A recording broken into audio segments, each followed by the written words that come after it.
Hello and welcome to Root Causes, the PKI and Security podcast where a pair of industry veterans talk about all matters digital certificates and PKI. I'm Tim Callan, Chief Experience Officer at Sectigo, and I'm here with Jason Sirocco, Senior Fellow at Sectigo. So Jason, it's great to be sitting with you in person, recording podcasts. This is kind of a new thing for us. Thank you for coming to Toronto for the Toronto sessions of the Root Causes podcast. The Toronto sessions. Toronto is one of my favorite cities in the world, and I don't get here nearly often enough, and I'm so excited to be here. I love this city so much. I cannot wait to do a lot of talking about so many subjects going on right now, Tim. Oh, yeah. And in fact, I was just in one of my other favorite cities in the world, which is San Francisco, for the RSA conference, for RSAC. And as always, we like to do an RSA wrap-up.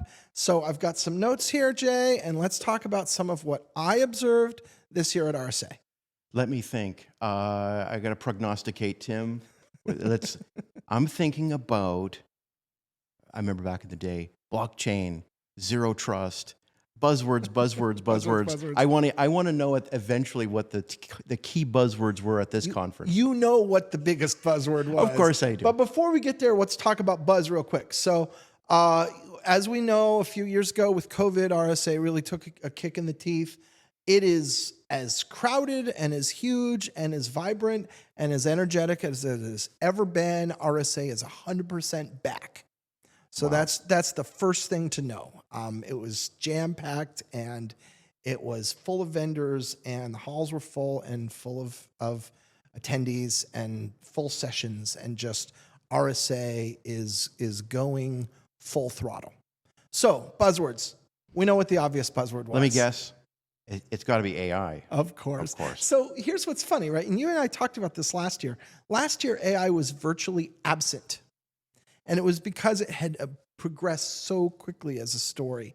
This year, as exactly as we predicted, when I did my floor walk, it was like you almost couldn't stand anywhere on the show. And if you looked around, you would say the word AI.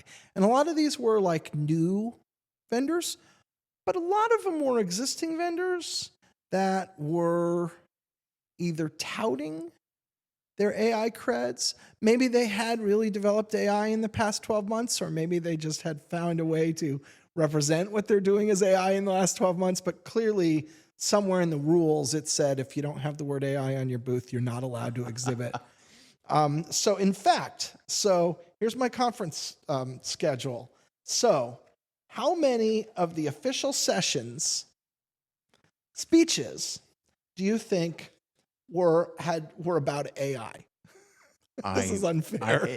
It's unfair. Do you want to know the number? Yes. 63. I wasn't even going to get that high. That's crazy. 63 sessions had something to do with AI. I mean, you just couldn't avoid the topic. And we're laughing about it, but also, in all fairness, that really should be the case. Like, this is the most important.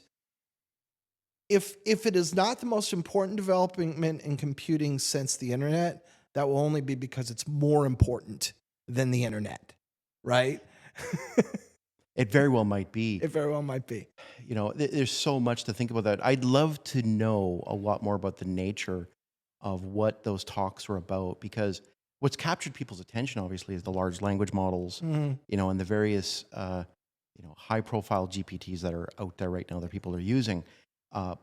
But doesn't always apply from a security standpoint. So therefore, are we talking more about neural network programming? Are we talking about other forms of AI that aren't as common? I think it's all over the map, right? I think there's definitely a big LLM focus. There is focus on attacks against LLMs. There's focused on using LLMs to assist attacks and what to do about it. And that's a real thing, and that needs to be examined, yes. But AI, of course, has many possible forms and applications. And, it's a big term that envelops a lot of very specific technologies and approaches.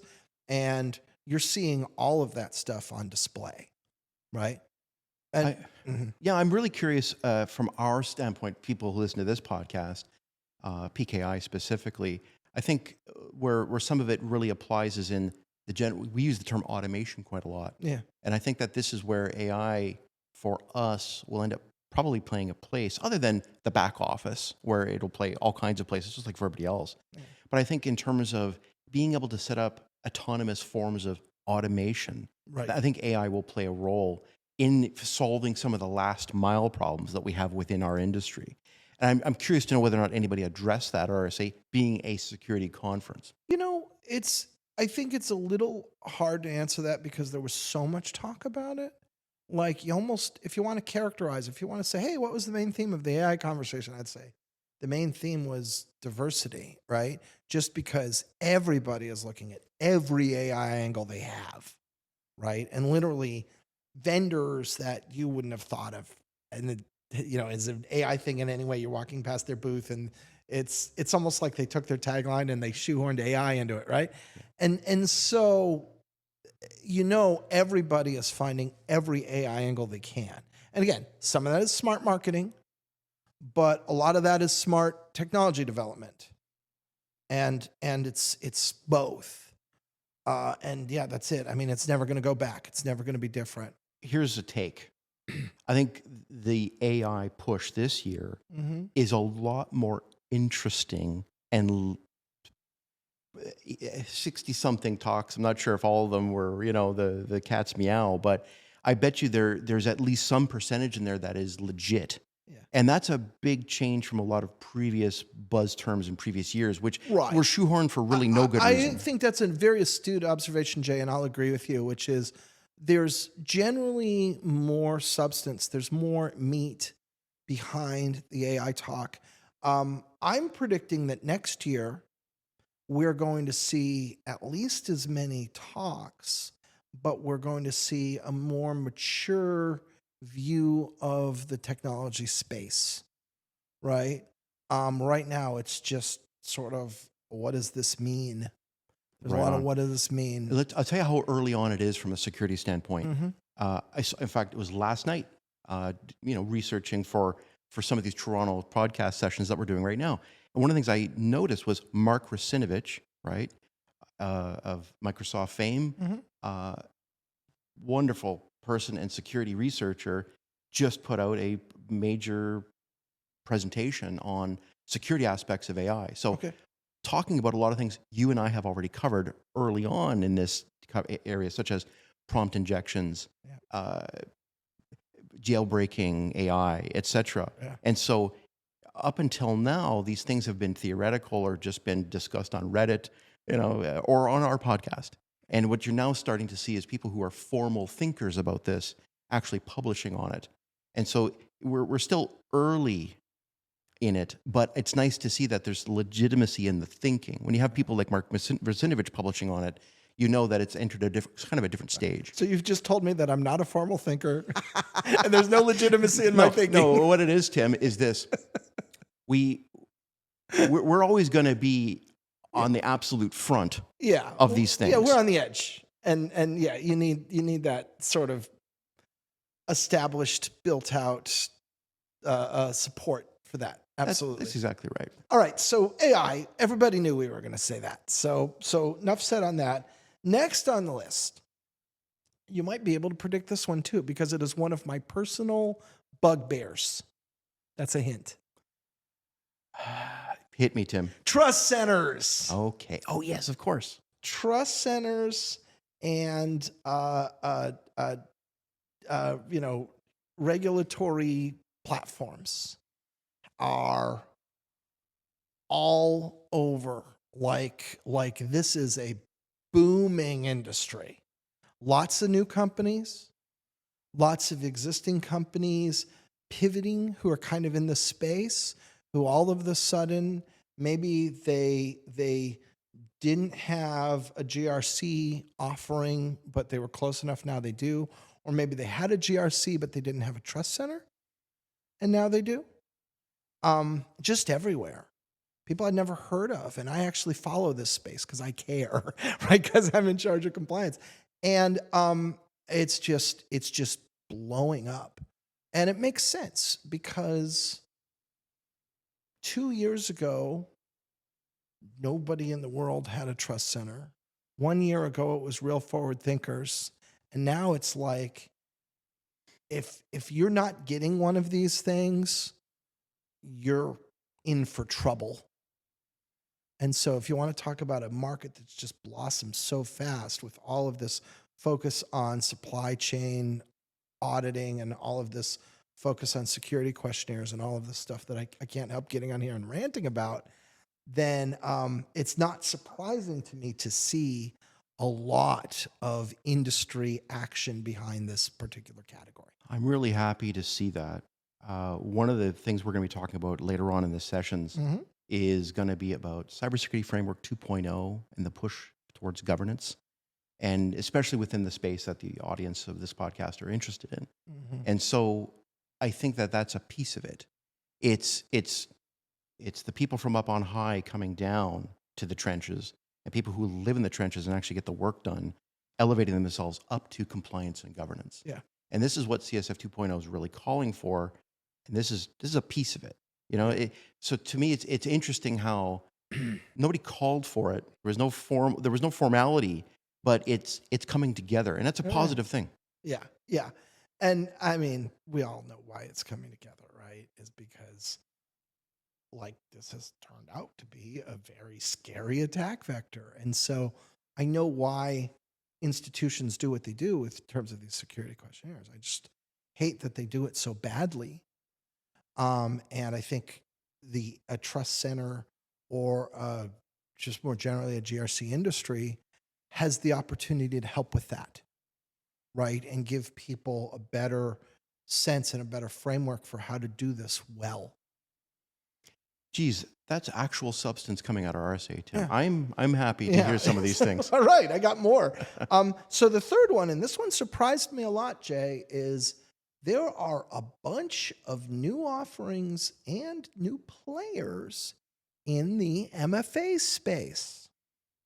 We need more MFA? How about that?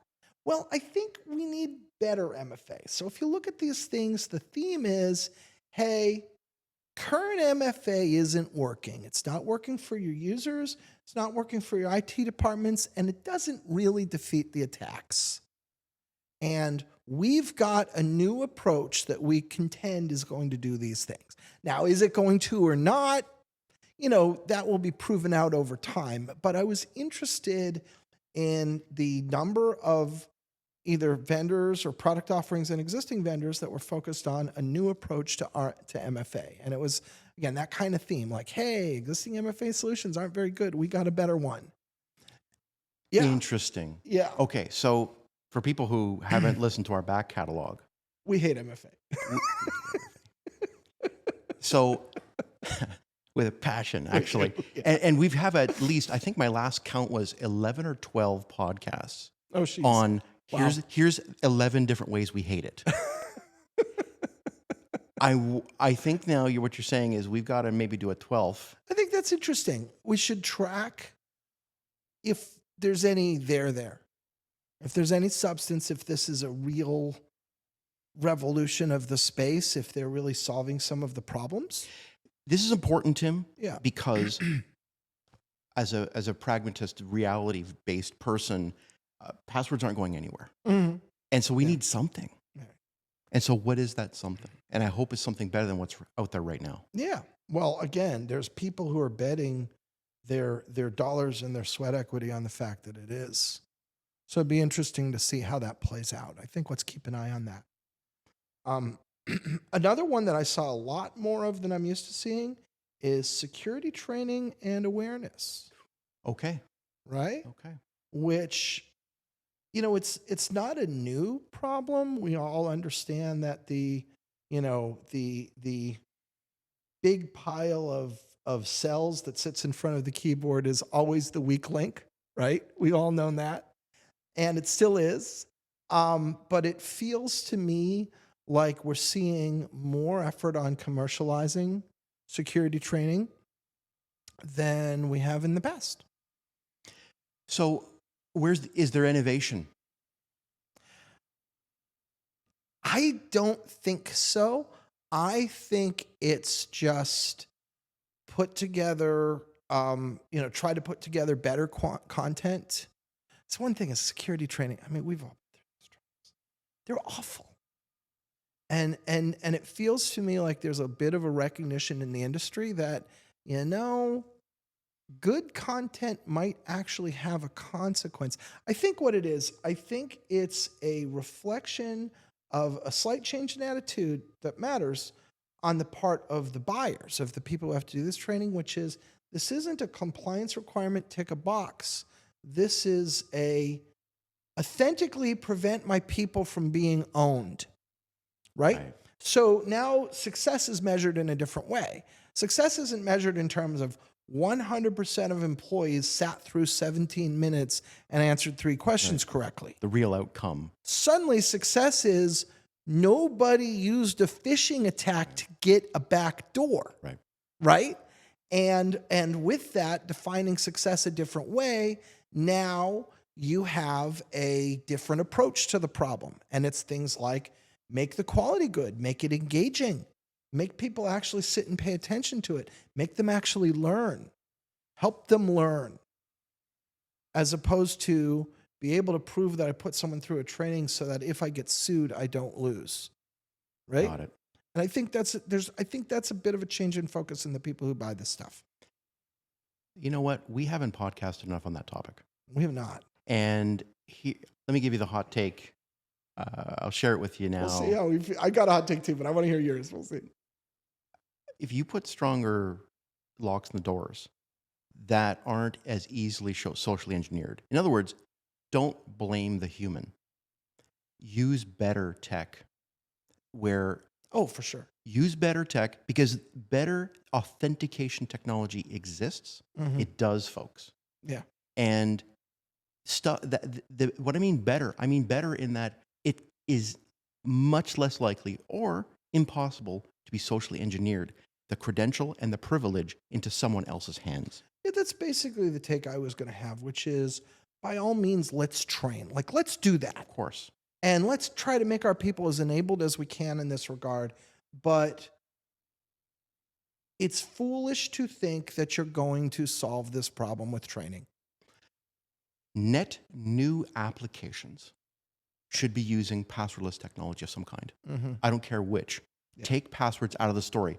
Yep. And I don't have a gripe with MFA. MFA is always a better idea when you're forced to use passwords. But if you're not forced to use passwords, but you do, and you gloss it over with training, you've made a mistake. Mm-hmm. Mm-hmm. That'll buy. Number 5. Again, this is my impression, but I feel like there was a level of focus, specifically bespoke focus on API protection that was beyond what I'm used to seeing at RSA. Like, again, a lot of vendors or products that are very specifically saying, we are going to protect your APIs. So you're telling me, Tim, that workloads are going to the cloud Yeah. and microservices architecture is real. And therefore, you see an industry, a cottage industry coming up around that says, okay, this is a different, unique use case with different risks, with different needs, and we can make a product that is specifically focused on that. This is very important. That makes sense, Yep. right? No, I'm glad to hear that. You know, what I'm hearing, Tim, is RSA is back, Yeah. and every single subject you've just covered has legitimacy. Yeah. So this is a big change from some years. I agree. I think it's all legitimate. Yeah, you and I kind of laugh about the fluff, right? And a few years ago, we were laughing about how, everything was zero trust, right? I think that's a good observation, Jay, is I felt like the buzzy stuff this year was deserved. It's warranted, Fantastic. right? Okay. Number 6, another thing, again, I feel like there's more of is specific focus on visibility. Dashboards, analytics, visibility. Products that were not a dashboard. Like, you get a lot of, I do something for you and I'm going to give you a dashboard and reporting. But these are, almost like the security equivalent of Domo, right? Like, I'm going to give you a BI tool for security. Oh, I got it. Right? So, Tim, isn't that interesting?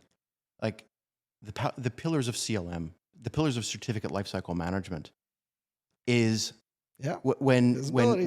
when you and when we were first putting that out, visibility was literally like the crown on top, Mm-hmm. and we were calling that out Yeah. an awfully long time Yeah. ago. I think the rest of the security industry is now catching up to that. Yeah. CLM had to be there first, Mm-hmm. and I don't think you can do any form of security without knowing what you have. Yeah, knowing it is hard, right? I mean, and if you think about it, so much of what the bad guys are about is staying under the radar. Like I just talked to a journalist the other day who was asking me, why would intruders mess with logs? And I said, so you don't know they're there. Right? That's why. So- Because they so- don't want you to know they're there. You see the footsteps? Yes, Well, right. that's called They getting rid of just the erase footsteps. The footsteps, exactly. And so that is it's so much of it is about knowledge. Like if you had pure absolute visibility on your network, and if we think about some of these really famous breaches where people got in and sat there and lived off the land and laterally moved around, and it took them 100 days to get their target, but eventually they did. And you go, you have to imagine that a sufficiently capable visibility platform would badly impair or completely defeat that kind of attack. There's so much to be said about that. I could go Right. on for several podcasts on that topic. Every Verizon report, every Mandiant report says exactly the same thing. It's solved by visibility. Certificate lifecycle management is all about visibility. You cannot do governance without visibility. And unless you know what your crown jewels are, you're not doing security. Yeah. And so I think it's interesting to see these principles that are hard to debate, hard to argue with, manifesting themselves again in people putting their dollars and their sweat equity behind these bets. Right? There you go. There you go. Our sweat equity is in certificate lifecycle management. Visibility is literally, we define the crown of what we do. Yeah. So thanks for catching up, everybody. Yeah. And then last one on my list, and again, you can probably predict this one based on the fact that it's something that you and I like to talk about a lot. Hit me, Tim. Post-quantum cryptography. Oh, So last year, there were 4 speeches in the conference at all that had the word quantum in them, one of which was given by me. Of course it was. This year, I didn't talk about that. I talked about shortening certificate lifespans, so I wasn't on the list. But even without that, there were a total of 9 speeches Okay. on the topic of quantum. There are a lot of vendors on the floor. I think most of the vendors that are on the floor were there last year, but they all came back. And there were 1 or 2 more that I was familiar with that were players in the space that were in booths now, where previously they haven't been. I think next year, okay, so you're telling me it's a little over 10% of the talks were PQC. I'm thinking next year it might be a quarter. There you go. There's a prediction. Yeah. Yeah, I think the PQC, we've talked about this. I still think that 2023 was the year that the technology industry woke up to PQC. That's right. And I think that 2024, we are watching the enterprise wake up to PQC. And we're seeing it just in terms of conferences. I just got back from the Etsy PQC conference, and 250-ish delegates there, most of them from industry. Right on. And so, I'm sorry, most of them from enterprises. Yeah. That's what I meant to say. Most of them from enterprises. And so I don't think you could have done that a year ago. No. Right? So we've done, Tim, Mm-hmm. I believe we're now at about 40 podcasts on the topic of PQC. Yeah, probably ballpark. And I don't know anybody else who's covered it as extensively as us. And that's not me tooting the horn. It's as much as it is saying that I think that we've watched it grow up to the point at which it's at right now. If you followed us, you understand where we are at right now. And it's getting to be at a critical point. Oh, yeah. I think that interesting, just a thought out of me. I don't know if it's an interesting thought or not, but it's almost like it's a bit of a boiling frog situation where the temperature was low for an awfully long time in the pot, and now it's being ratcheted up. And I'm not sure everybody's feeling it yet, but I think by next year, you're boiling that frog. I think your point, I agree with. If I can like just add to it just a little, I think what you're saying is exactly right, which is that it's going to get to the point where if you're not dealing with this, Right. you're going to look irresponsible. There, where C-level people are going to start going to their staff and saying, "I need to be briefed on this." Where CISOs and CIOs are going to need to go to their boards and their CEOs and their e-staff teams and say, "Look, this is a threat, and here's our plan. And if you don't do it, you're going to be a Luddite." What you just said might be the most important point, and thank you for making it. CEOs. Yeah. This is a top-down risk problem. Yeah. I would not wait for your people in the trenches to be demanding action on PQC. This needs to be top-down driven. Yeah. And so, therefore, I've asked our own CEO to be able to go off and start making those communications, and we're going to start making noise at that level, Yeah. CEO to CEO level. Yeah. And I think that's important in this industry. So good on everybody who's talking about it at every level, but I think it's got to be top down. And I'm glad you mentioned that. So that's my big 7. Wow. And I will echo what you said, Jay, which is, I think as opposed to in previous years where some of this we kind of laugh at a little. There's nothing to laugh at. Everything here feels very substantial to me. Wow. Right? And worthy and good. It sounds like that's also a trend that's going to go into next year. That's what I'm feeling right now. But we'll yet to be seen. We'll see. So we'll have our wrap up next year. We'll see if it's different. Got it, but that's certainly what I observed at RSA. Thank you. All right. Thank you, Jason. Got it. And this has been Root Causes.